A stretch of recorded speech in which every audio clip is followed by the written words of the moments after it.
నమస్కారం. ఘంటారావానికి స్వాగతం. ముందుగా ప్రధాన అంశాలు.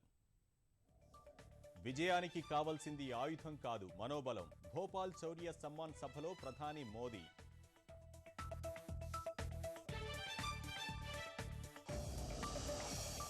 పశ్చిమ గోదావరి జిల్లా భీమడోల్లో కారు బీభత్సం. పాదచారులపై దూసుకువెళ్లిన వాహనం, 2 మృతి.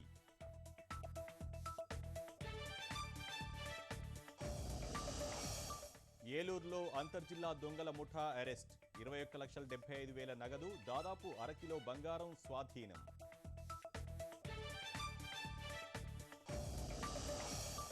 విషసర్పాలతో ప్రాణాంతక చెలగాటం. జనం కోసం కర్నూలు యువకుల సాహసం.